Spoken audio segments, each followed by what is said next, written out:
Selamat sore, saudara-saudara sidang jemaat yang kekasih, baik yang di Semarang, di desa, bahkan juga saudara-saudara dimanapun berada dapat mengikuti live streaming ini atau ibadah online pada petang hari ini.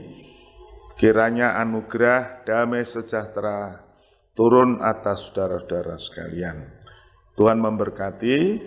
Petang hari ini kita bersyukur kepada Tuhan untuk kemurahan-Nya yang masih memberi kesempatan kita untuk dapat bersekutu dengan Dia di dalam firman-Nya. Walaupun lewat media online, tapi tidak mengurangi, saudara, persekutuan kita dengan Dia. Bahkan kalau saudara mau menyadari selama ini kita dengan Tuhan juga online, kita tidak pernah melihat wajah Tuhan secara langsung, tetapi lewat doa kita antara surga dan bumi dihubungkan dengan cara online. Jadi bagi kita tidak suatu yang asing, tetapi mari kita pelihara hubungan kita dengan Tuhan, baik kita tatap muka atau tidak tatap muka. Seperti Paulus katakan, baik aku hadir atau tidak hadir, kamu tetap taat dan setia. Sehati sejiwa mempertahankan iman yang timbul dari berita Injil. Puji Tuhan, saudara.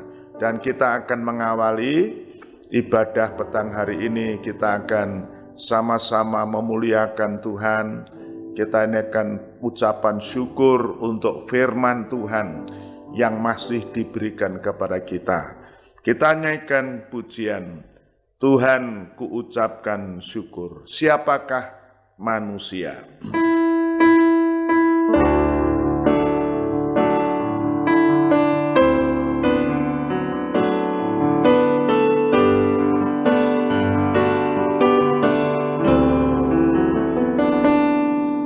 Siapa kami, manusia ya Tuhan,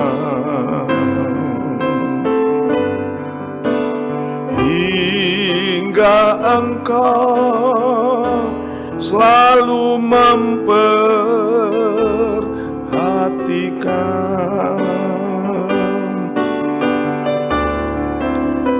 Ya, siapakah manusia yang hina,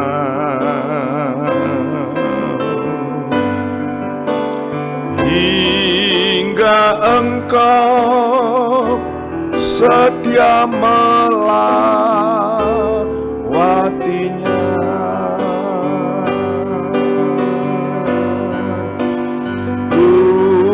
Tuhanku ingin berterima kasih oleh sebab kasih dan perhatian-Mu.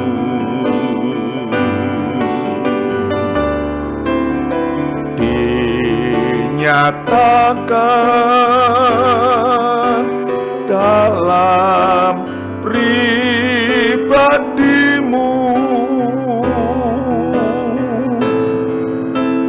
lewat pemeliharaan firman-Mu. Tuhanku ingin berterima kasih. Tuhanku ingin berterima kasih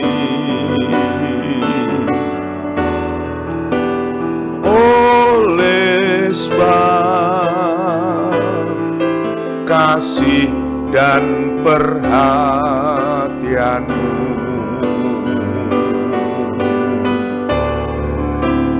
Dinyatakan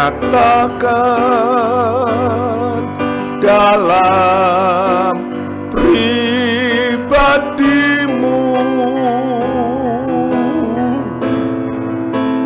lewat pemeliharaan firman-Mu. Saudara, biar kita nyanyikan pujian ini dengan sungguh-sungguh rasa syukur, karena oleh firman Tuhan kita dipelihara di tengah-tengah masa sukar, juga di tengah-tengah kesulitan, terlebih di tengah-tengah maraknya ajaran-ajaran palsu, di mana banyak orang menyalahgunakan kasih karunia Tuhan untuk hidup kefasikan. Mereka hidup di dalam bertekun, berkanjang di dalam dosa. Sebab itu malam hari ini kita mendengar firman Tuhan, kita mau sambut dengan rasa syukur. Kita akan nyanyikan bait yang kedua dalam buku Psalm nomor 71.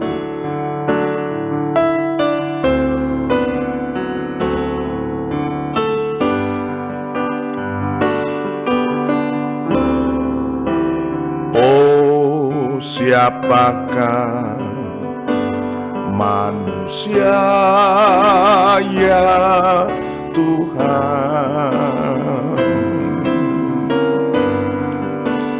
hingga Engkau bersedia memuliakan.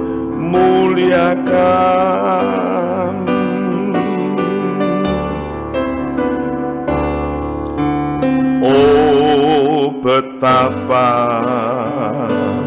besar nurahan-Mu,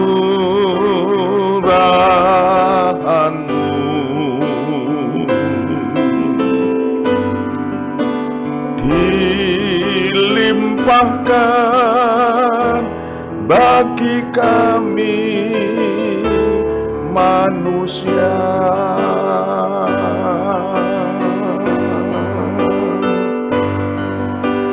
Tuhanku ingin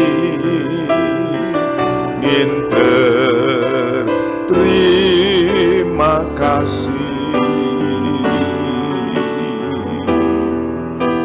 oleh sebab kasih dan perhatian-Mu.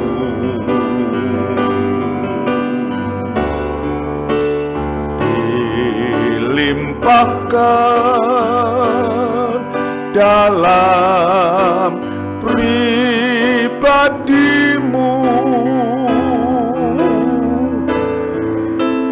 lewat pemeliharaan firman-Mu.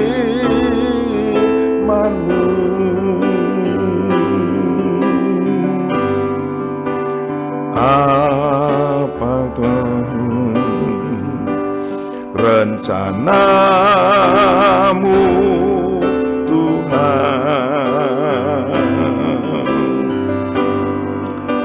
bagi yang bersedia diciptakan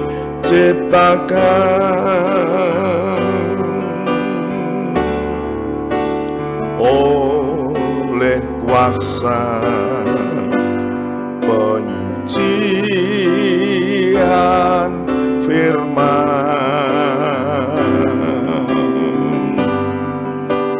untuk kelak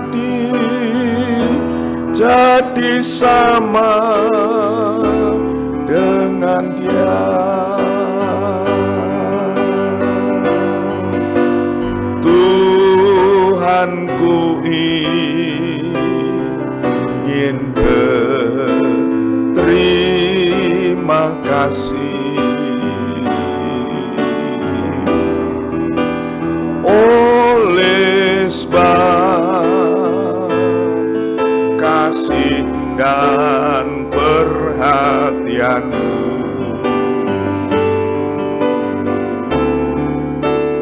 Dinyatakan dalam pribadi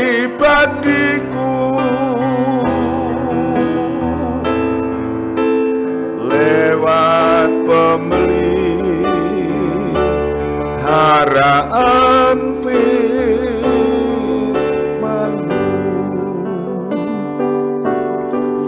Ya Tuhan, Bapa di dalam sorga, betapa hati ini penuh syukur, terima kasih karena rahmat dan kemurahan-Mu.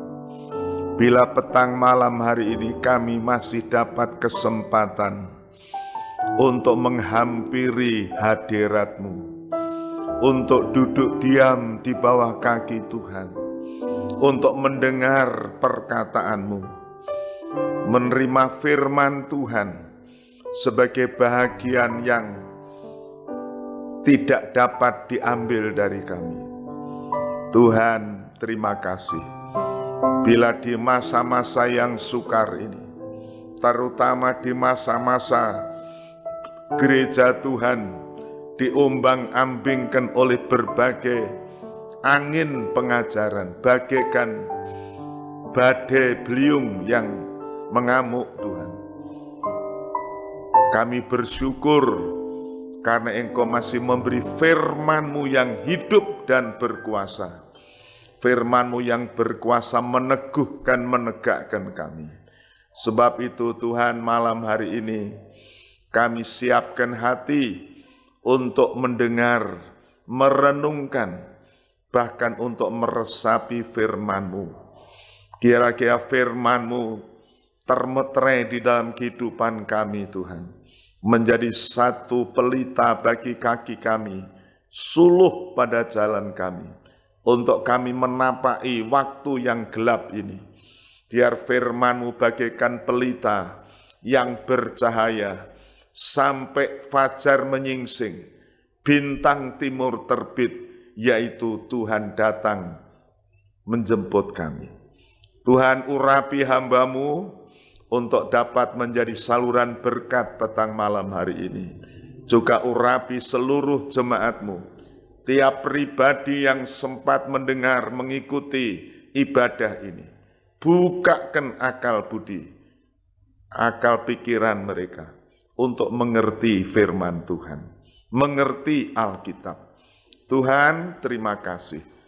Tutup bungkus kami dengan kuat kuasa darah-Mu, dan roh yang jahat, roh najis yang coba berusaha untuk mencuri firman Tuhan, bahkan untuk membunuh iman kami. Kami tengking, kami tolak dalam nama Tuhan Yesus, dan Roh Kudus menguasai kami semua.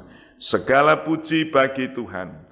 Di dalam berkat nama Tuhan Yesus kami mohon doa kami. Haleluya. Amin. Puji Tuhan, saudara-saudara. Memang kita ini patut bersyukur, saudara. Bersyukur di dalam segala keadaan. Juga khususnya bersyukur pada masa ini, di mana kita masih berada dalam satu suasana pandemik COVID-19. Sehingga sudah berapa bulan ini, kita tidak bisa beribadah secara offline atau on-site di gereja. Tetapi, saudara-saudara, tadi saya sudah katakan tidak mengurangi hubungan kita dekat dengan Tuhan. Justru pada saat-saat seperti ini, saudara, Tuhan mau kita dekat dengan Tuhan. Protokol kesehatan menyatakan kita harus renggang, menjaga jarak satu sama lain. Tetapi untuk kepada Tuhan, kita harus semakin dekat saat ini, saudara. Ya, puji nama Tuhan. Sebab itu mari kita akan mempersiapkan hati kita, membaca firman Tuhan. Kita sedang mempelajari surat Yudas, yang sudah beberapa kali pertemuan, dan malam hari ini kita akan lanjutkan dengan Yudas ayat 3 dan 4. Untuk sekali lagi kita akan mendengar, kita akan membaca bersama-sama. Yudas ayat 3 dan 4.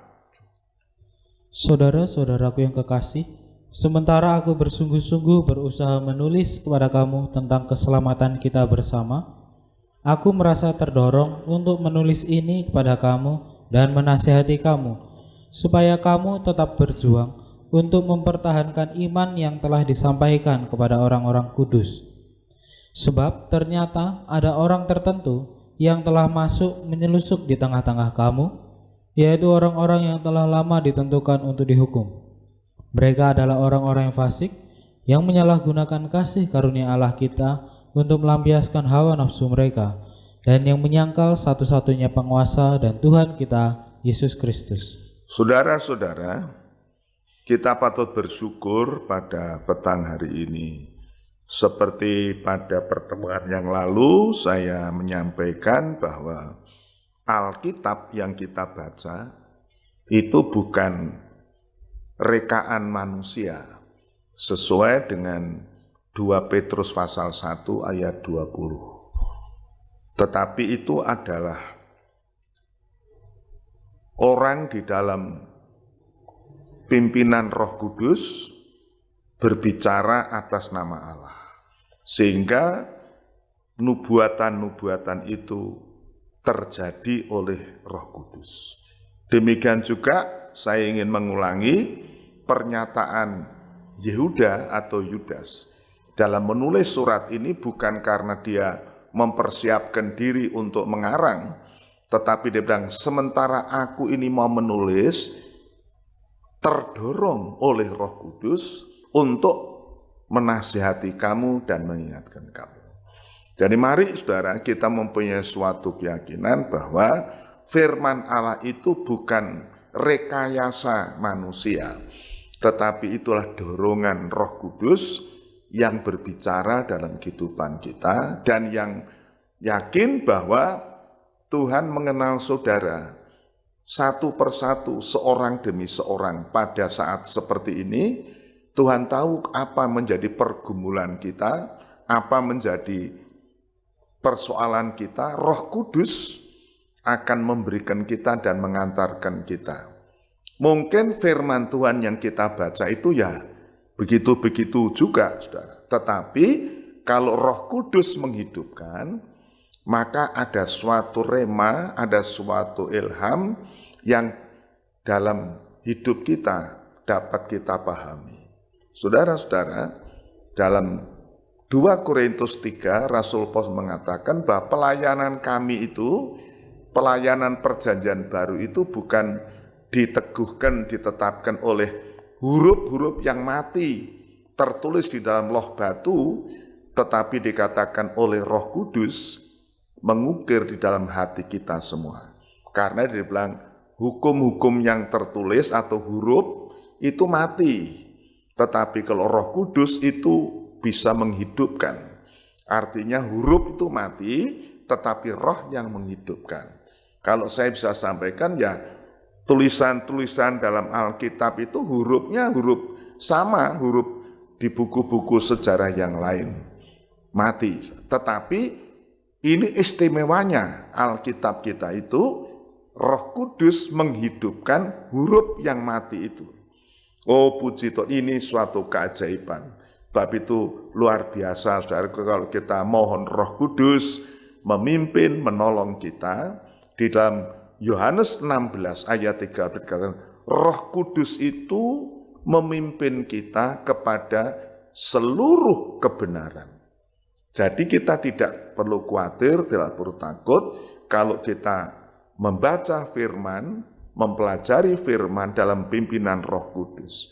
1 Yohanes 2 dikatakan pengurapan itu berlaku atas kita sehingga kita tidak perlu diajar manusia. Artinya kita memang perlu membaca buku-buku, tapi tidak akan mempengaruhi kita. Roh Kudus akan menuntun kita, memimpin kita kepada seluruh kebenaran.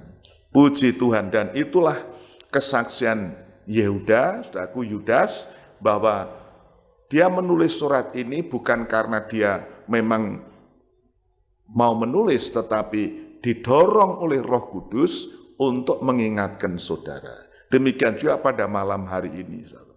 Saya percaya kita sudah berdoa, Roh Kudus ada di tengah-tengah kita, Dia memimpin kita, saudaraku. Dia memimpin kita dan firman Tuhan kita. Kemudian mari saudara, sesuai dengan jadwal ini, pada malam hari kita akan merenungkan, saudaraku, mengapa kita harus berjuang mempertahankan iman yang timbul dari berita Injil itu, yaitu iman yang menyelamatkan, karena ada beberapa orang yang menyelundup di tengah-tengah gereja Tuhan, dan mereka itu mengajarkan ajaran yang keliru, yaitu dikatakan pertama itu orang fasik, ya. Kedua, orang yang menyalahgunakan kasih karunia. Kemudian orang yang hidup di dalam hawa nafsu atau keinginan daging atau kedagingan. Dan firman Tuhan mengatakan menyalahgunakan kasih karunia, kemudian menyangkal Tuhan. Itu merupakan tangga turun ke bawah, saudaraku. Pertama, mereka itu fasik. Lah, orang fasik itu bagaimana, saudara? Nah, orang fasik itu bukannya mereka tidak kenal Tuhan, tetapi mereka mengenal Tuhan, tetapi tidak mau memuliakan Tuhan. Itu diungkapkan Rasul Paulus di dalam surat Roma pasal 1 ayat yang ke-21, 18 sampai 21. Roma pasal 1 ayat 18 sampai 21. Sebab murka Allah nyata dari surga atas segala kefasikan dan kelaliman manusia yang menindas kebenaran dengan kelaliman. Ini kefasikan, saudara. Murka Allah itu turun atas kefasikan, yaitu atau orang yang menindas atau yang memalsukan atau yang coba menutupi kebenaran dengan kefasikan atau kelaliman.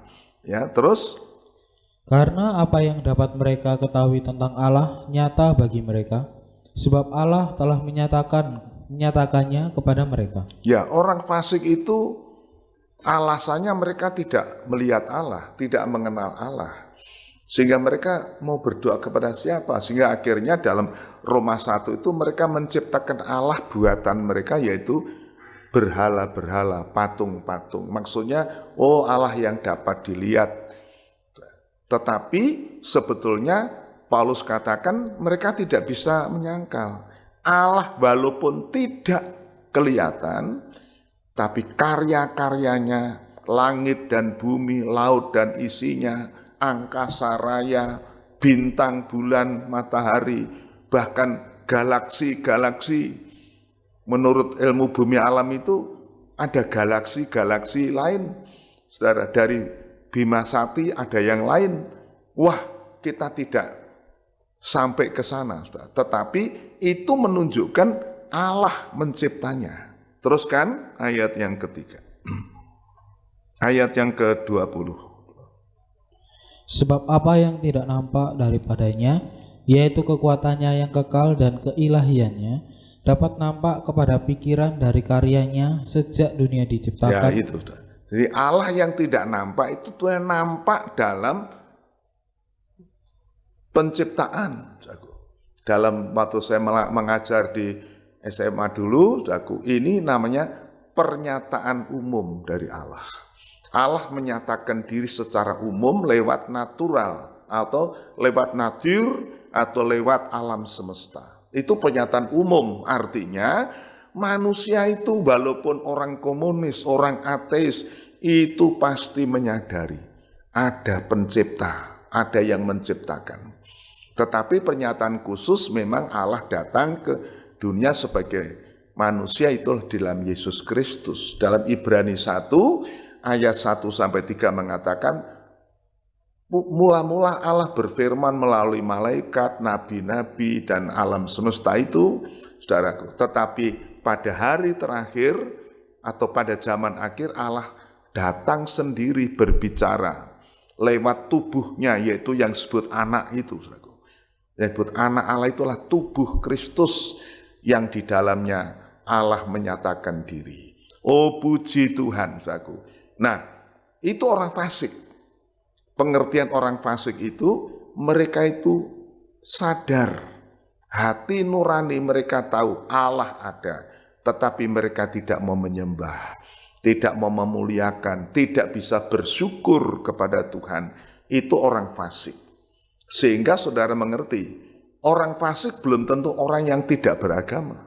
Orang fasik belum tentu orang yang bukan Kristen. Tetapi mungkin orang itu beragama, orang Kristen, tetapi tidak pernah berdoa, tidak pernah menyembah Allah, tidak pernah bersyukur atas berkat Allah. Taunya mengeluh, menggerutu. Nah, saudara, jadi orang fasik itu belum tentu orang yang tidak masuk gereja. Sebab itu dikatakan di sini, mereka tuh menyelusup. Menyelusup ada di tengah-tengah jemaat. Tapi mereka itu orang fasik. Dan mereka tidak memuliakan Allah. Saudara, ini orang fasik. Yang kedua, orang yang menyalahgunakan kasih karunia. Nah ini orang fasik, saudara. Orang fasik yang menyelusup ke dalam gereja itu, wah kan Tuhan murah hati, mengampuni, kita bisa hidup dalam dosa dan tidak apa-apa kok Tuhan tidak menghukum. Ya memang sampai waktu mungkin Tuhan tidak menghukum, tetapi saudara, itu orang yang menyalahgunakan kasih karunia. Dan ini Rasul Paulus mewaspadai, sebab itu waktu Paulus sudah membeberkan tentang kasih karunia Allah sebagai suatu jembatan yang menghubungkan antara Allah dan manusia. Dalam surat Roma disebutkan bahwa dosa itu menceraikan kita dari Allah. Terjadi suatu jurang pemisah yang amat dalam dan lebar. Sehingga dalam Lukas 16 disebutkan bahwa tidak ada yang bisa menyeberangi. Siapapun, saudaraku. Tidak ada, karena itu jurang itu adalah dosa yang memisahkan kita dari Allah. Tidak ada orang. Tetapi Paulus menjelaskan dalam Roma pasal 3 bahwa Allah menyediakan kasih karunia, yaitu Yesus Kristus, saudaraku. Ya, Yesus Kristus disalib, dan salib itu saudara melintang menghubungkan antara, menutup jurang itu sehingga manusia bisa dikembalikan kepada Allah.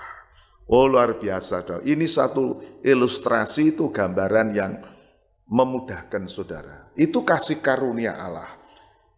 Tetapi Paulus menyatakan setelah kita dikasih karunia dalam Roma pasal 3, 4, 5, Paulus bertanya, kalau begitu apakah boleh kita bertekun dalam dosa karena kita di bawah kasih karunia Allah? Sekali-kali tidak. Nah itu Paulus tuliskan dalam Roma pasal 6. Kita akan membaca itu Roma pasal 6 ayat 1. Roma pasal 6 ayat 1 dan berikutnya. Jika demikian, apakah yang hendak kita katakan? Bolehkah kita bertekun dalam dosa? Bolehkah kita bertekun dalam dosa? Teruskan. Supaya semakin bertambah kasih karunia itu? Supaya masih bertambah kasih karunia. Oh, kasih karunia Allah itu limpah, mengasihi, tidak mungkin menghukum. Apa kita boleh bertekun di dalam dosa? Artinya hidup dalam dosa? Ulangi, tolong ulangi. Jika demikian, apakah yang hendak kita katakan? Bolehkah kita bertekun dalam dosa supaya semakin bertambah kasih karunia itu? Terus? Sekali-kali tidak. Sekali-kali tidak. Ya, terus? Bukankah kita telah mati bagi dosa? Bagaimanakah kita masih dapat hidup di dalamnya? Atau tidak tahukah kamu bahwa kita semua yang telah dibaptis dalam Kristus telah dibaptis dalam kematiannya? Dengan demikian kita telah dikuburkan bersama-sama dengan Dia oleh baptisan dalam kematian, supaya sama seperti Kristus telah dibangkitkan dari antara orang mati oleh kemuliaan Bapa, demikian juga kita akan hidup dalam hidup yang baru. Amin. Puji Tuhan. Saudara, ini saudara, Rasul Paulus menyadari sifat manusia yang fasik tadi itu menyalahgunakan kasih karunia Allah. Dia pikir, wah, Dalam pasal 5 ayat terakhir mengatakan, baiklah kita berbuat kesalahan karena makin limpah kasih karunia Allah itu. Wah, ini pengertian orang fasik yang sudah lama ditentukan hukumannya. Itu yang disinyalir oleh Yudas tadi, saudara. Orang-orang yang menyelusup ini adalah orang-orang fasik. Mereka itu orang fasik, tentunya tidak memuliakan Allah, tapi mereka masuk gereja, masuk dalam perkumpulan jemaat, tetapi membawa pemikiran ini, yaitu bertekun di dalam dosa. Nah, Rasul Paulus mengatakan, oh tidak begitu. Kasih karunia Allah dikaruniakan kita, ya, dengan cuma-cuma kita dibenarkan, bukan karena melakukan hukum Taurat, bukan karena melakukan ibadah, tapi kita itu dibenarkan oleh korban Kristus. Dan kalau kita percaya menerima, kita itu dibenarkan, diselamatkan, diberikan damai sejahtera. Tapi bukan berarti kita itu diizinkan atau kita melakukan perbuatan-perbuatan fasik. Tidak. Sekali-kali. Bagaimana caranya? Rasul Paulus mengatakan, kita harus mati terhadap daging, mati terhadap hawa nafsu. Dan kematian kita itu digambarkan dalam baptisan air. Jadi saudara-saudara yang sudah dibaptis ini supaya memperhatikan ini. Saudara dibaptis itu bukan formalitas, bukan sekedar sakramen atau satu ritual yang saudara terima. Saudara itu harus mati bersama Kristus. Mati terhadap dosa dan mati terhadap hawa nafsu daging. Dan kita dikuburkan bersama Kristus, dibangkitkan supaya kita mendapat hidup yang baru. Kita dibaharui, saudaraku. Sehingga kita tidak bertekun di dalam kesalahan, bertekun di dalam dosa. Ini artinya jangan sampai saudara sudah dibaptis, sudah mendapat surat baptis, saudara sudah bisa terdaftar di buku besar gereja, saudara bisa melakukan apa lagi? Oh tidak, saudara. Dalam 2 Korintus pasal 5 ayat 17, Paulus memberikan suatu gambar yang jelas. Kita itu sudah mati bersama Kristus dan kita hidup dalam satu hidup yang baru. Hidup di dalam Kristus itu hidup yang baru, digambarkan seperti tadinya kita ulat, mengerikan, menjijikkan, tetapi lewat kematian menjadi kepompong, kemudian melahirkan atau menciptakan makhluk baru. Ciptaan baru, itu kupu-kupu yang indah, saudara. Dan kupu-kupu bukan aja indah warnanya, tetapi juga tempat di mana dia hinggap hanya tempat yang indah, di bunga-bunga dan sebagainya. Oh puji Tuhan, saudaraku. Jadi Yudas ingin memperlihatkan orang-orang yang menyelusup itu bagaimana, yaitu orang fasik yang tidak menyembah Tuhan, tidak berdoa, tidak mengucap syukur. Jadi sekalipun saudara orang Kristen sudah dibaptis, saudara, tetapi kalau sudah tidak berdoa, tidak pernah menyembah Allah, tidak pernah mengucap syukur, Roma 1 ayat 18 sampai 20, itu kita termasuk orang fasik yang sudah tersimpan, murka Allah disediakan bagi kita. Sebab itu saudara, tadi di depan saya katakan, ini kesempatan baik. Lewat COVID Corona ini, saudara, kita tidak bisa beribadah secara formalitas, kumpul di gereja untuk menunjukkan kita seolah orang saleh. Sekarang di rumah masing-masing kita diuji, saudara. Apakah di rumah? Paulus mengatakan, aku datang melihat, aku melihat kamu. Tetapi waktu aku jauh, aku mendengar. Apa bisa terjadi seperti itu? Saudara tidak diawasi oleh gembala, tidak diawasi oleh pendeta, tidak diawasi majelis gereja. Apakah saudara di rumah tetap berdoa, tetap membaca Alkitab? Juga seperti pada petang hari, apakah saudara menghargai waktu untuk saudara duduk diam mendengarkan firman? Saudara, orang fasik bukan karena dia tidak datang ke gereja, tetapi menyelusup ke dalam kefasikannya, dia tidak menyembah Allah. Dan dia menyalahgunakan kasih karunia Allah. Pikirnya kita dalam kasih karunia Allah kita bisa berbuat kesalahan dosa. Oh tidak, saudara. Kita harus mati terhadap dosa, mati terhadap daging. Galatia 5 ayat yang ke-16 dan seterusnya dikatakan, kalau kita itu hidup dalam roh, ya, kita berjalan di dalam roh, dan kita sudah menyalibkan hawa nafsu kita, kedagingan kita salibkan, dan kita hidup di dalam roh.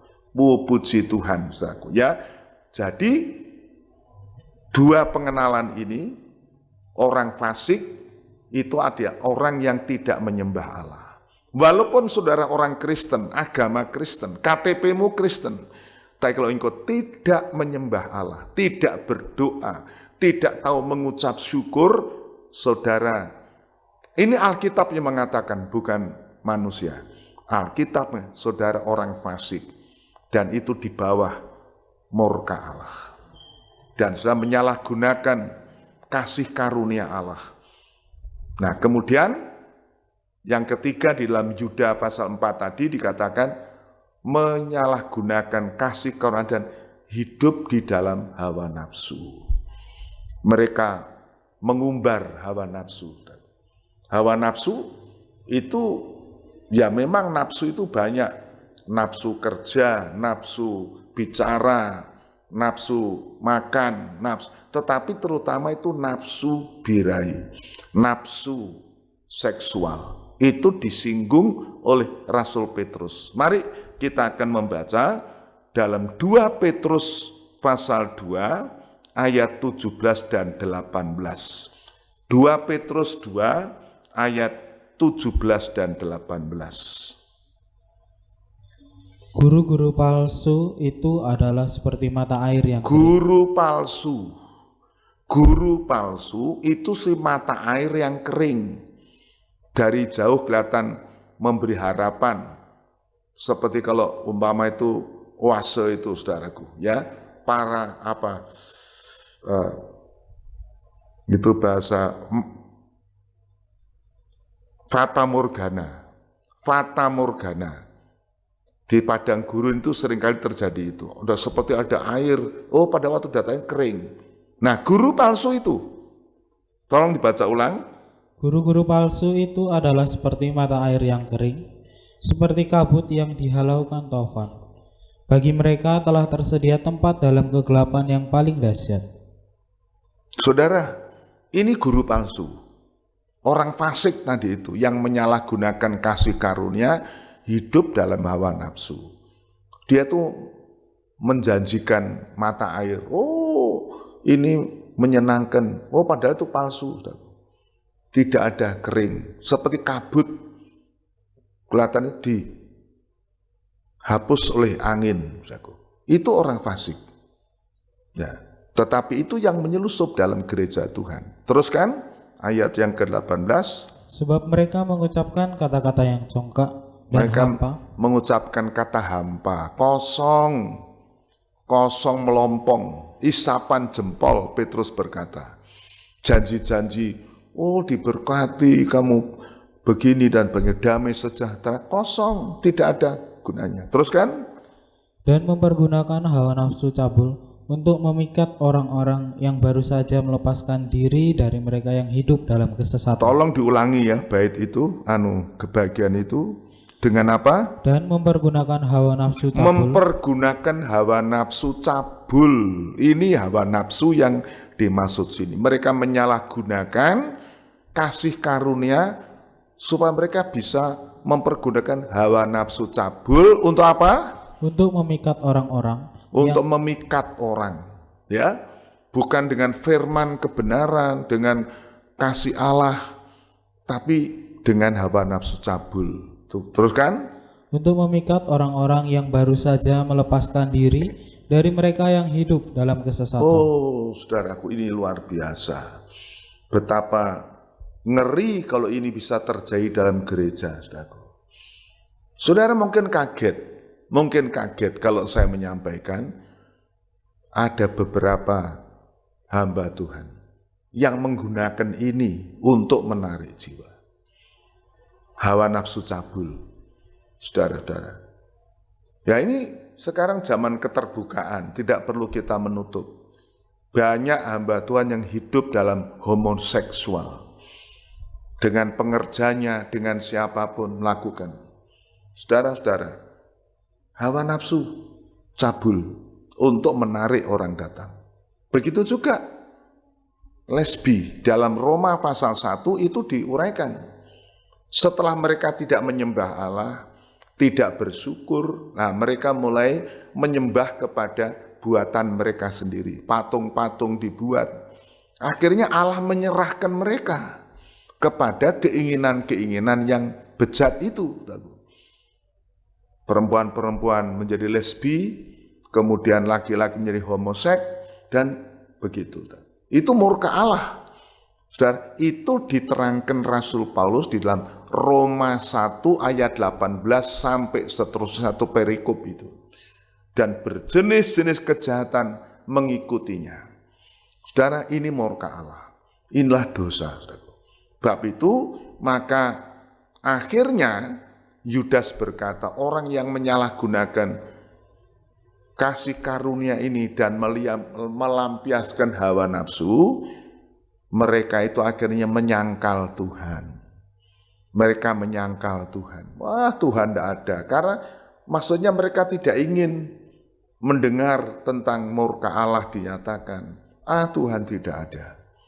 Itu alasan orang ateis. Mereka itu menyangkal Tuhan berkata. Tetapi apakah betul begitu, saudara? Nah, kita akan kembali ke surat Yudas ini, saudaraku ya.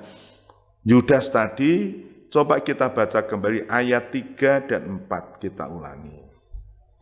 Saudara-saudaraku yang kekasih, sementara aku bersungguh-sungguh berusaha menulis kepada kamu tentang... Ya, berusaha menulis, tadi itu maksudnya mungkin, maksud tulisannya mungkin temanya lain, tetapi kemudian...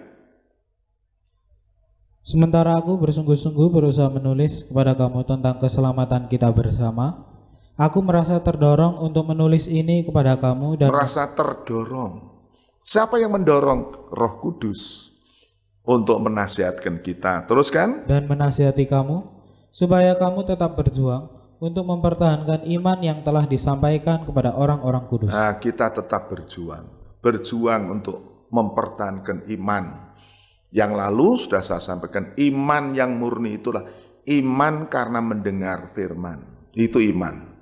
Ya, ini yang bisa bertahan sehingga tidak bisa dipengaruhi dengan berbagai-bagai hal. Ayat 4. Sebab ternyata ada orang tertentu yang telah masuk menyelusup di tengah-tengah kamu, yaitu orang-orang yang telah lama ditentukan untuk dihukum. Mereka adalah orang-orang yang fasik, yang menyalahgunakan kasih karunia Allah kita untuk melampiaskan hawa nafsu mereka, dan yang menyangkal satu-satunya penguasa dan Tuhan kita, Yesus Kristus. Yudas sudah menyatakan, mereka sudah lama ditentukan dihukum. Jadi orang-orang ini bukan karena akan dihukum, tetapi sudah di bawah hukuman. Karena mereka sejak semula memang tidak percaya Tuhan. Itu diungkapkan di dalam Yohanes pasal 3, saudara ya. Yohanes pasal 3 ayat 16 sampai ayat 18 dikatakan. Allah mengasihi dunia ini, dia karuniakan anaknya yang tunggal menjadi korban, supaya yang percaya itu tidak binasa tetapi berhidup yang kekal. Tuhan, Yesus datang bukan untuk menghukum, tetapi untuk menyelamatkan. Tetapi orang yang tidak percaya itu bukan akan dihukum, sudah di bawah penghukuman. Saudara, jadi orang yang tidak percaya Tuhan itu sudah di bawah penghukuman. Sudah, bukan akan, saudara. Nah, kalau kita membaca dalam surat Roma kembali itu tadi, Semua manusia itu berbuat dosa. Orang Yahudi berbuat dosa walaupun punya agama, punya Taurat, tetapi tidak memuliakan Allah. Orang kafir yang mengaku tidak percaya Tuhan, tidak mempunyai hukum agama, berdosa dengan kekejian tadi itu, semua di bawah hukuman Allah. Tetapi Allah memberikan kasih karunia. Tetapi dikatakan orang yang tidak percaya kepada korban Kristus itu sudah berada di bawah hukuman. Tapi kalau dipercaya Yesus, percaya korban Kristus yang membenarkan, mereka berpindah daripada hukuman kepada keselamatan, daripada kematian kepada hidup. Saudara, oh puji Tuhan. Nah, malam ini saudaraku, tinggal waktu sedikit lagi saya ingin menyampaikan. Kemarin atau pada waktu yang lalu, bagaimana kita mengenali guru-guru palsu itu atau penyelusup-penyelusup itu? Ternyata tidak mudah, karena dalam khotbah Tuhan Yesus di bukit atau dalam perumpamaan Tuhan, dalam khotbahnya perumpamaan dalam Matius 13 itu, saudaraku, dalam jemaat Tuhan itu seperti ladang. Sementara gandum ditabur, juga ada yang menabur rumput, lalang. Sehingga waktu tumbuh, gandum dan lalang tumbuh bersama-sama dan hampir tidak bisa dibedakan. Tidak bisa dibedakan. Dan ada hamba-hamba Tuhan atau muridnya, kalau begitu gandumnya kita cabut. Tuhan, jangan dulu. Nanti kalau kamu cabut, akarnya itu berkaitan dengan gandum, bisa gandumnya tercabut. Maka Tuhan bilang, tunggu saja. Sampai kapan? Sampai musim menuai.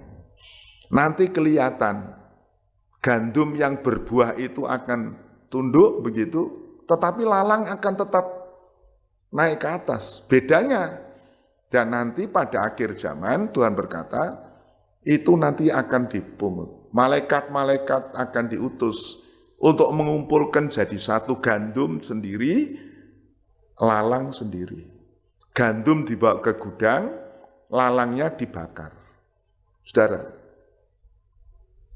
ini pengajaran Tuhan Yesus. Saudara, jadi tidak heran kalau di dalam gereja, dalam jemaat itu ada orang-orang seperti ini. Ada, saudaraku. Ya, ada. Baik di dalam jemaat kota, jemaat desa. Karena itu memang hal yang Tuhan sudah katakan. Sehingga orang-orang yang menyelusup di antara jemaat itu, ya memang perlu dikenali. Untuk mengenali, tadi Tuhan mengatakan, tunggu saja musim menuai.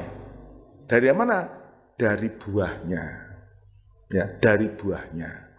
Saudara, kita mengenal mereka. Mari kita akan membaca dalam Injil Matius pasal 7. Matius pasal 7, saudara, kita akan membaca itu ya. Matius pasal 7. Di situ Tuhan mengatakan bagaimana kita bisa mengenal nabi-nabi palsu atau pengajar-pengajar palsu itu, saudaraku, dari buahnya. Ya, saya akan coba cari di sini, saudara, karena firman itu tahu-tahu nyelinap di dalam pikiran saya. Kita akan membaca dalam Injil Matius pasal yang ke-7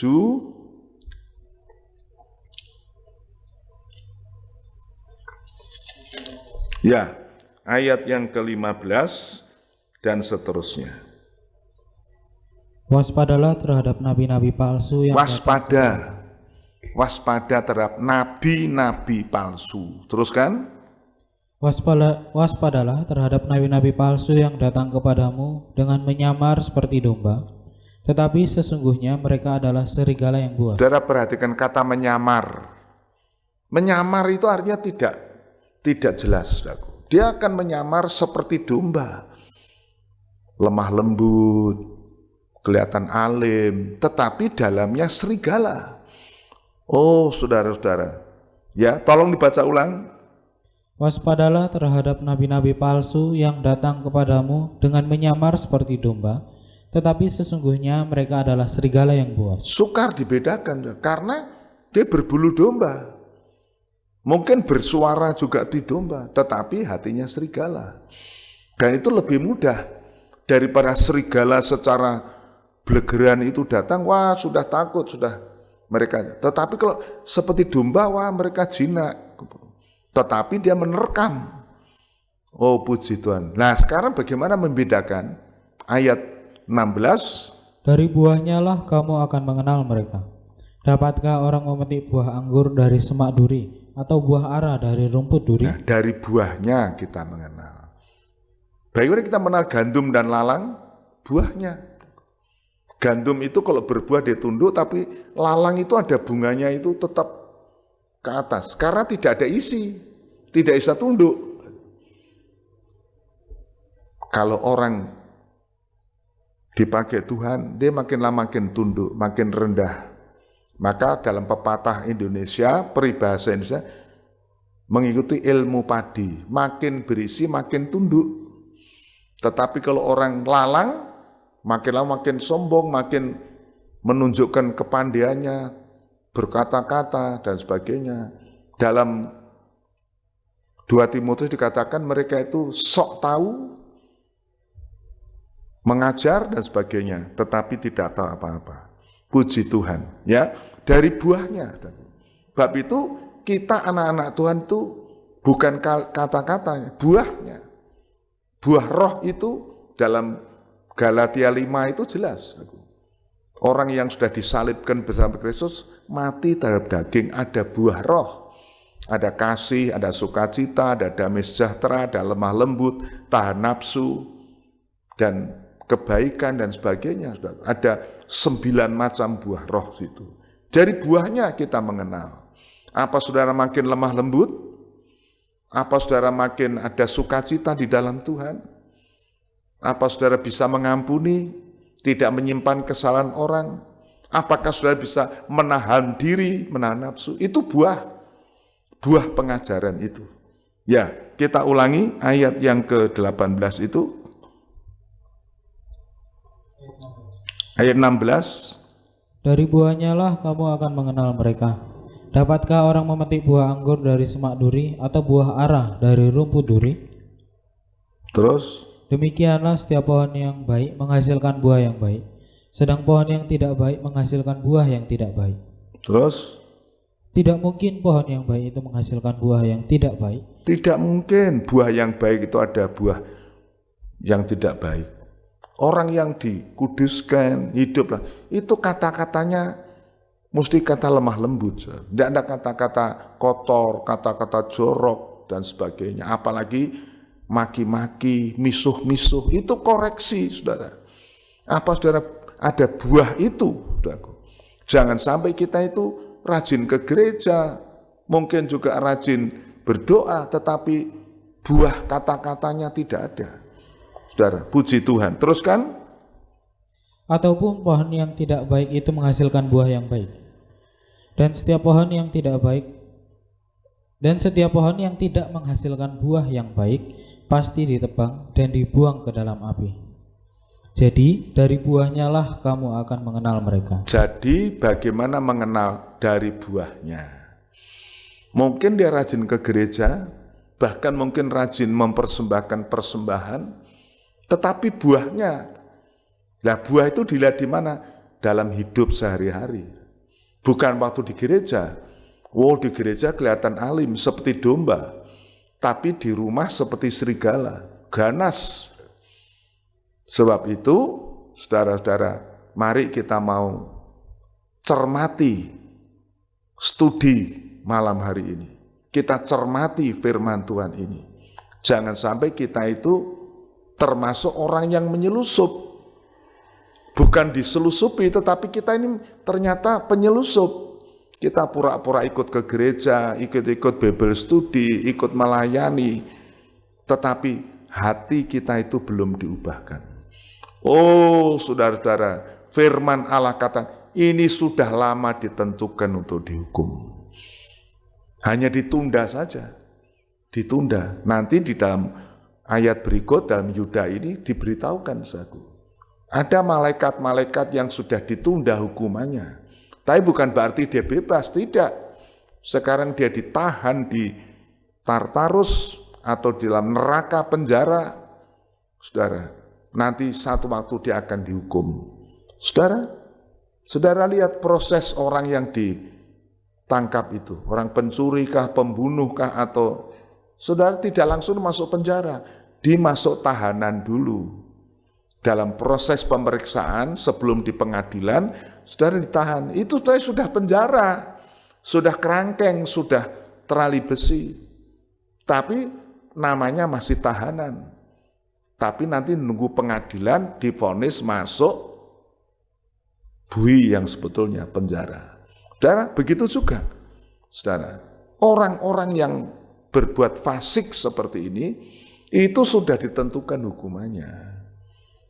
Apalagi kalau mereka tidak mau bertobat, saudaraku. Mereka menyalahgunakan kasih karunia, melampiaskan hawa nafsunya, kemudian hidup dalam hawa nafsu, lantas menyangkal Tuhan. Wah, Tuhan tidak ada, Tuhan tidak.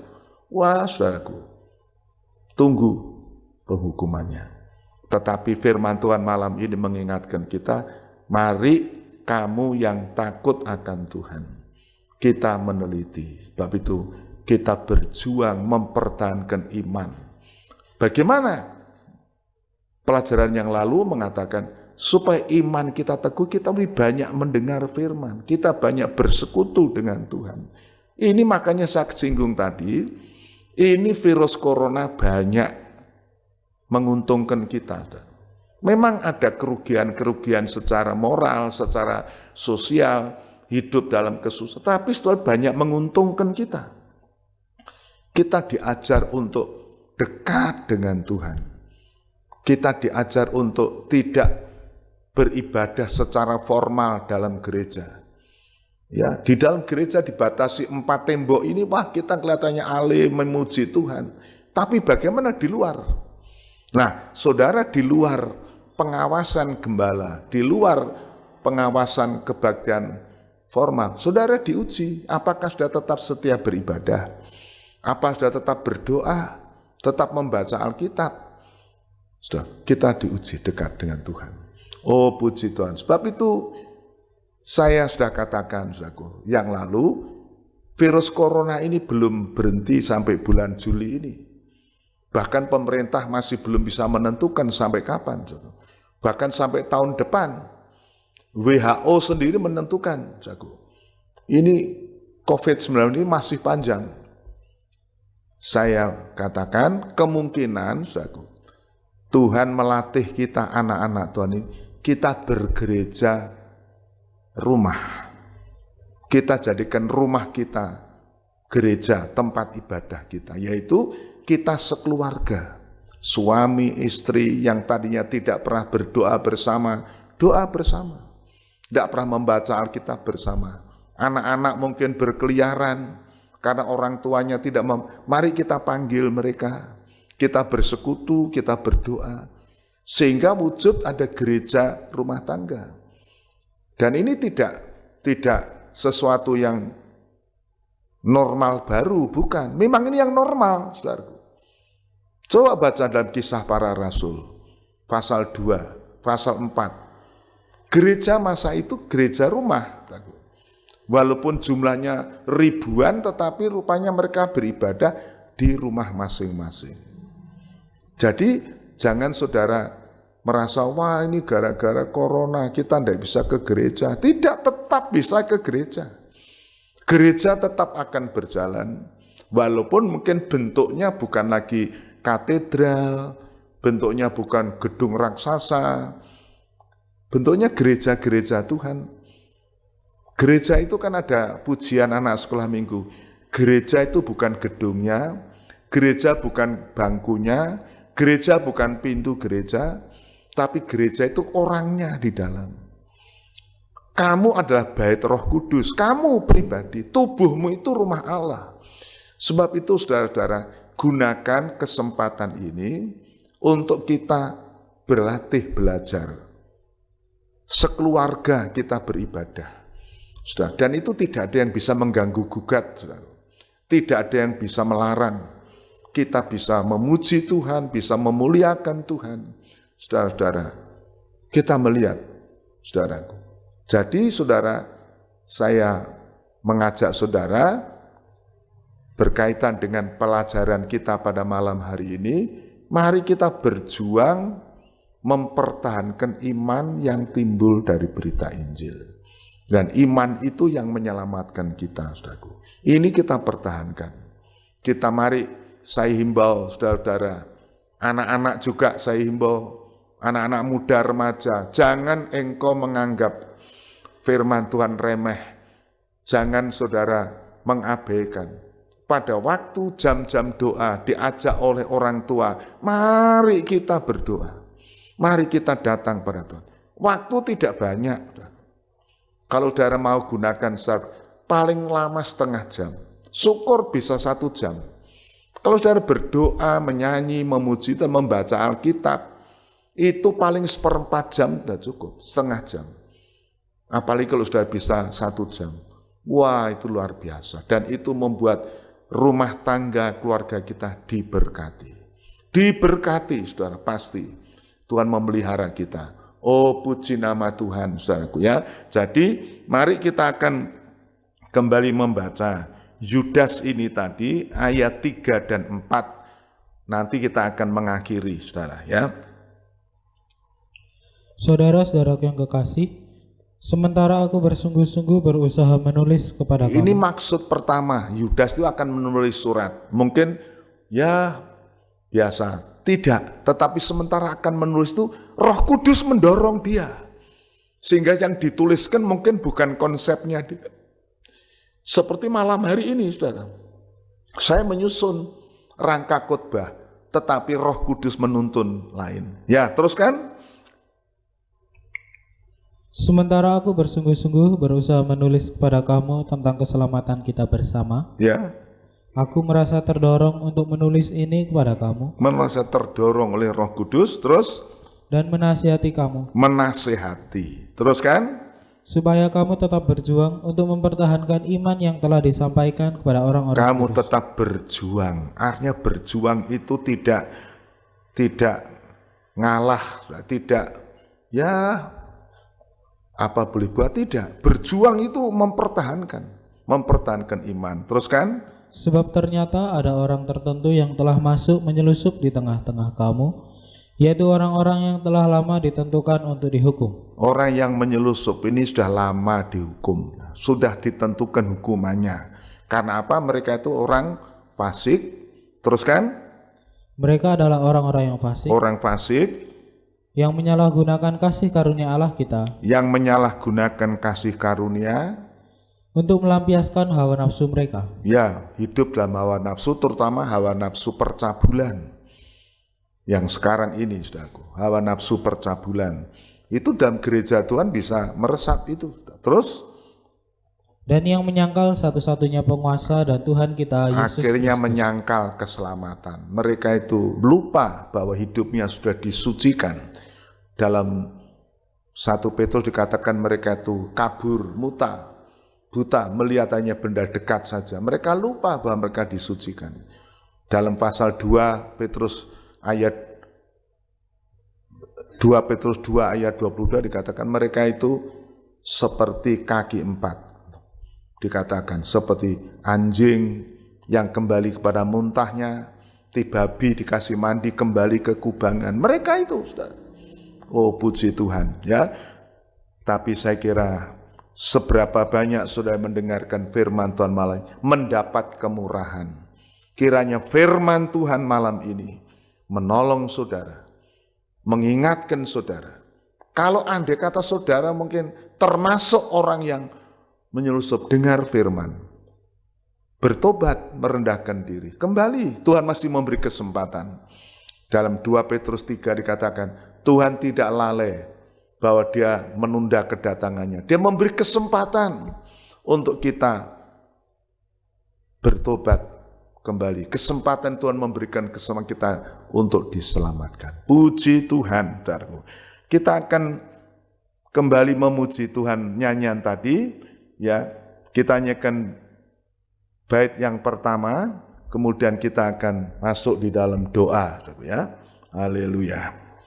Tuhanku ingin berterima kasih. Siapa kami manusia ya Tuhan, hingga Engkau selalu memperhatikan. Tuhan memperhatikan saudara malam ini. Hidup saudara mungkin dalam keadaan goyang dan sebagainya. Tapi kita memperhatikan, sudah mendengar firman Tuhan malam hari ini. Mari kita kembali dekat sama Tuhan.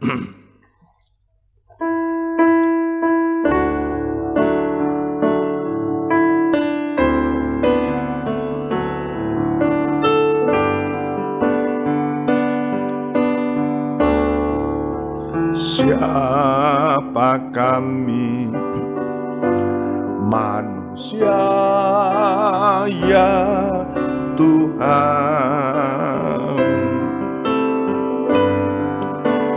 hingga Engkau selalu memperhatikan. Ya siapakah manusia yang hina,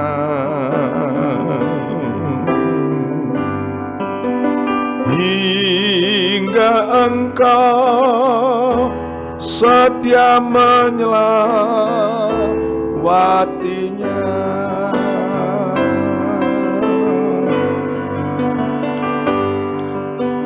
Tuhanku ingin berterima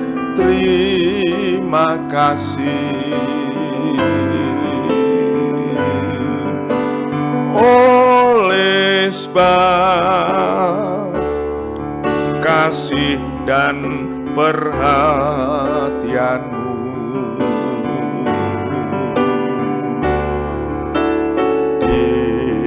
Nyatakan dalam pribadiku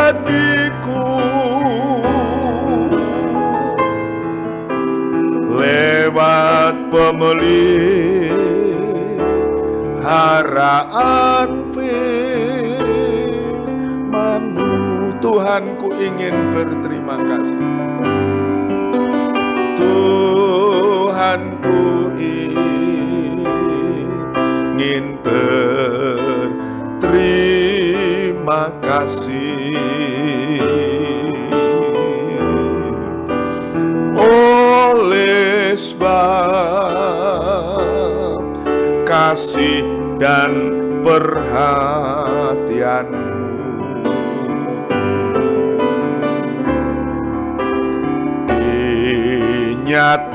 Dinyatakan dalam pribadiku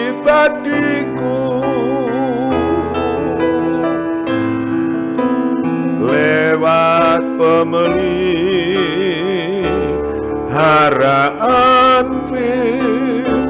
Oh, amat besar Tuhan kemurahan-Mu, amat besar kemurahan-Mu Tuhan. Bagi yang bersedia diciptakan oleh kuasa firman penyucian,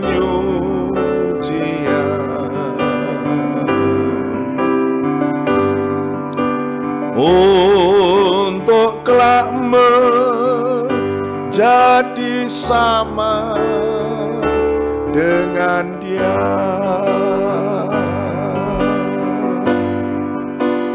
Tuhanku ingin berterima kasih oleh sebab kasih dan perhatian-Mu.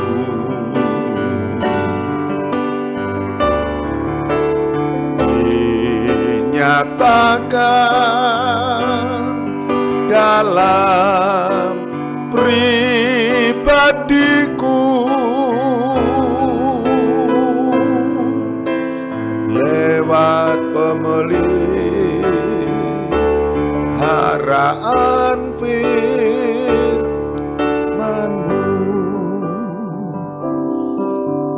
Ya Tuhan Bapa di dalam sorga, kembali kami menundukkan kepala di hadapan Engkau. Betapa kami berterima kasih buat kemurahan-Mu juga malam hari ini Tuhan. Kami boleh mendengar firman Tuhan, nasihat, teguran, sekaligus peringatan kepada kami. Terima kasih Tuhan, kami percaya pada waktu kami masih mendapat kesempatan mendengar firman-Mu, Tuhan masih memberi kesempatan kami untuk diubahkan, kesempatan untuk kami bertobat kembali kepada Engkau. Sebab itu malam hari ini Tuhan, teguhkan iman kami, anak-anak-Mu yang dengan setia mendengarkan firman-Mu, teguhkan percaya mereka, supaya makin kuat di dalam Tuhan. Tapi kami berdoa mengingat jemaat Tuhan, sebagian yang mengabaikan ibadah, acuh tak acuh terhadap firman Tuhan. Ampuni mereka Tuhan, biar Engkau beri kesempatan mereka mendengar suara Roh. Roh Kudus berbisik, Roh Kudus menyentuh hati mereka. Lembutkan Tuhan, beri kesempatan mereka untuk kembali kepada Engkau. Tuhan, terima kasih.